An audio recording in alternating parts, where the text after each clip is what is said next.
कभी सपनों को हालात रोक देते थे, लेकिन अब बदल रहा है हरियाणा।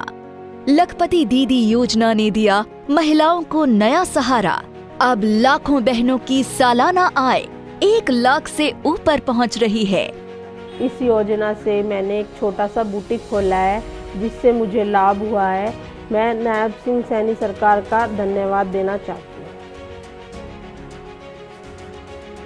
ड्रोन दीदी योजना ने गांव की बेटियों को दी तकनीक की उड़ान।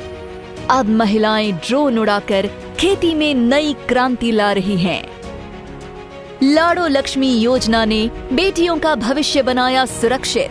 हर महीने बेटियों के खाते में 2100 रुपए की राशि सीधे पहुंच रही है। बेटियों को आर्थिक रूप से सशक्त करने के लिए दीनदयाल लाडो लक्ष्मी योजना वो शुरू की है। इसके तहत उन्हें हर माह 2100 रुपए की वित्तीय सहायता दी जा रही है। विकास में महिलाओं की भागीदारी सुनिश्चित करने के लिए हमने उन्हें पंचायती राज संस्थाओं में 50% प्रतिनिधित्व दिया है। बहन बेटियों को उच्च शिक्षा के देने के लिए प्रदेश में खोले गए 80 कॉलेजों में से 30 विशेष रूप से लड़कियों के हैं। आज पोस्ट ग्रेजुएट तक लड़कियों को मुफ्त शिक्षा दी जा रही है। मुख्यमंत्री विवाह शगुन योजना ने बेटियों की शादी में बढ़ाया सम्मान और सहयोग। अब 71,000 रुपए तक की शगुन राशि से बेटियों का विवाह हुआ और भी गरिमामयी। जब महिलाएं आत्मनिर्भर हों और बेटियां सुरक्षित, तभी सशक्त होगा हरियाणा। आज इस महान सदन के समक्ष हरियाणा के वित्त मंत्री के रूप में वर्ष 2026-27 का तथा हरियाणा नॉन स्टॉप सरकार का 12वां राज्य बजट प्रस्तुत करते हुए मैं भावातिरेक से अभिभूत हो रहा हूं। सर्वप्रथम प्रदेश रूपी परिवार की अपनी प्रत्येक श्रद्धेय मां, प्रत्येक प्यारी बहन, प्रत्येक सम्मानित बुजुर्ग, प्रत्येक साथी भाई और प्रिय युवाओं को नतमस्तक होता हूं। मैं उन्हें विश्वास दिलाता हूं कि मेरे आज के हर बजट प्रस्ताव के पीछे केवल और केवल डबल इंजन सरकार की आपके उज्जवल भविष्य के प्रति अटूट कटिबद्धता है। हमारे यशस्वी प्रधानमंत्री श्री नरेंद्र मोदी जी के नेतृत्व में आज भारत केवल एक उभरती हुई अर्थव्यवस्था ही नहीं, बल्कि वैश्विक मंच पर एक आर्थिक शक्ति के रूप में प्रतिष्ठित हो चुका है। विश्व की प्रमुखतम अर्थव्यवस्थाओं जैसे अमेरिका, चीन, जापान, यूरोपियन संघ इत्यादि में भारत लगातार चौथे वर्ष सकल घरेलू उत्पाद में सर्वाधिक विकास दर दर्ज कर रहा है। निसंदेह यह 140 करोड़ भारतीयों की सामूहिक ऊर्जा का परिणाम है। मोदी जी के विकसित भारत 2047 के संकल्प की सीधी यात्रा में हरियाणा एक अविराम और अथक विकास इंजन बने रहने के लिए कटिबद्ध है। माननीय अध्यक्ष जी, इसलिए हमने हरियाणा को वर्ष 2047 तक $1 ट्रिलियन की अर्थव्यवस्था बनाने का लक्ष्य तय किया है। इसे प्राप्त करने के लिए हमने हरियाणा विजन डॉक्यूमेंट 2047 नामक रोड मैप तैयार किया है। इसका लोकार्पण गत 24 दिसंबर को पंचकुला में माननीय गृह मंत्री श्री अमित शाह जी ने किया था।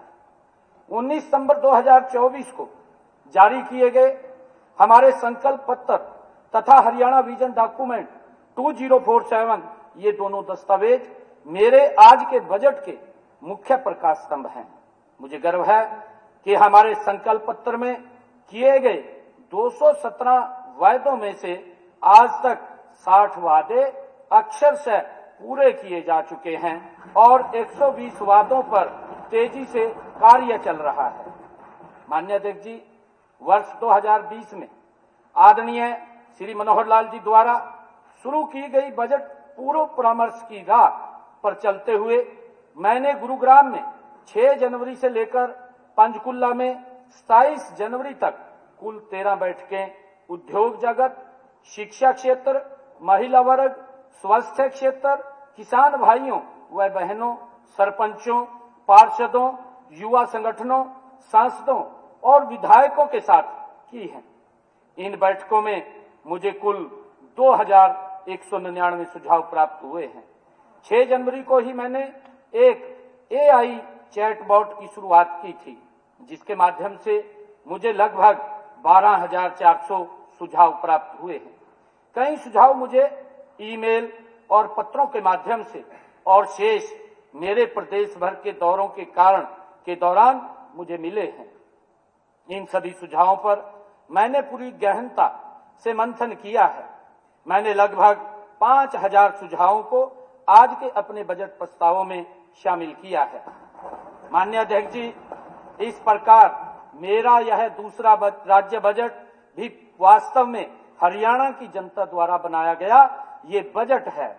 आपने बजट प्रस्ताव प्रस्तुत करने से पहले मैं 12 महत्वपूर्ण बिंदुओं पर आपका ध्यान आकर्षित करना चाहूंगा।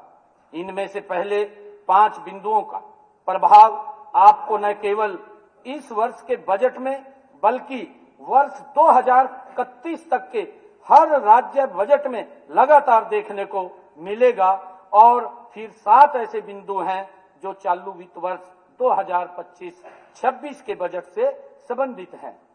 माननीय अध्यक्ष जी, वर्ष 2031 तक लगातार जो प्रभावी बिंदु हैं, मैं वे 5 बिंदुओं को बताना चाहूंगा जिनका प्रभाव आपको आने वाले मेरे हर राज्य बजट में मिलेगा।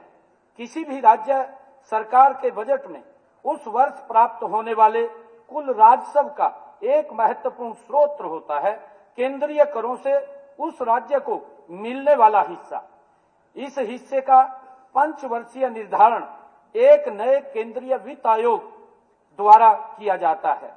1 फरवरी 2026 को 16वें वित्त आयोग द्वारा की गई सिफारिशों के अनुसार वर्ष 2026 से लेकर के वर्ष 2031 तक हरियाणा का केंद्रीय करों में हिस्सा अब 1.361% होगा। माननीय अध्यक्ष जी, मैं बताना चाहूंगा कि वर्ष 2005-10 की अवधि में यह हिस्सा 1.075% था। वर्ष 2010-15 की अवधि में यह हिस्सा घट करके 1.048% हो गया था और इसमें वर्ष 2005-10 के मुकाबले हुई वृद्धि में हमारा प्रदेश पूरे देश में 20वें स्थान पर था।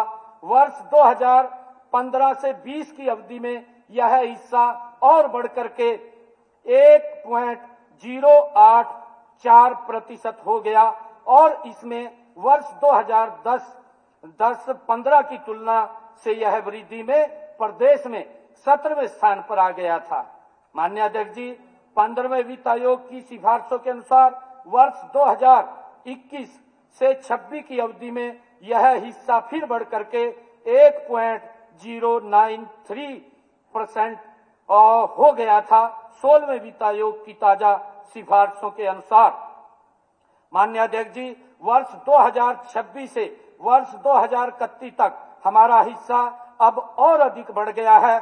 अब ये 1.361% रहेगा।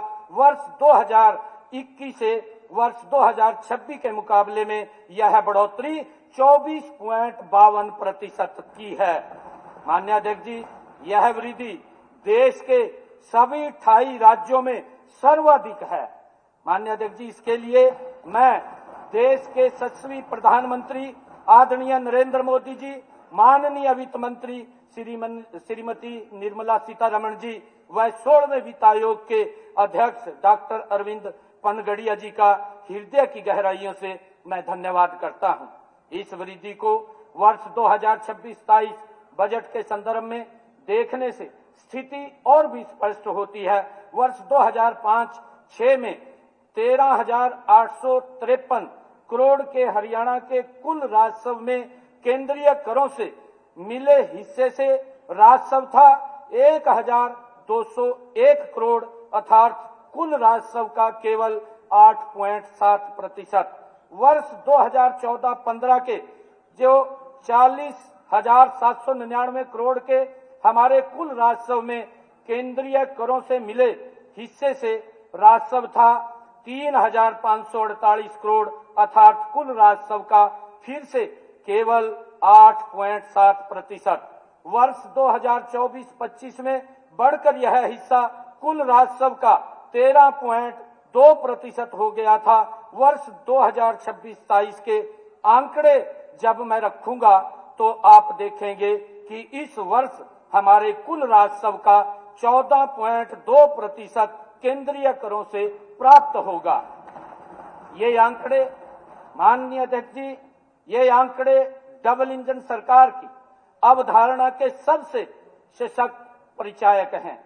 गत 10 दिसंबर को विश्व बैंक के बोर्ड ने वायु प्रदूषण रोकने के लिए हमारे हरियाणा क्लीन एयर प्रोजेक्ट को स्वीकृति दी है। वर्ष 2031 तक सभी जिलों में चलने वाले इस प्रोजेक्ट के लिए हमें कुल 2,716 करोड़ की सहयोग राशि विश्व बैंक द्वारा दी जाएगी। इसमें 44 करोड़ अनुदान के रूप में तथा 2,672 करोड़ केवल 2% की ब्याज दर पर सहायता लोन के रूप में उपलब्ध होगी। विश्व बैंक के व्यापक वैश्विक ज्ञान के सहयोग से वर्ष 2031 तक हम 6 महत्वपूर्ण लक्ष्य प्राप्त करेंगे।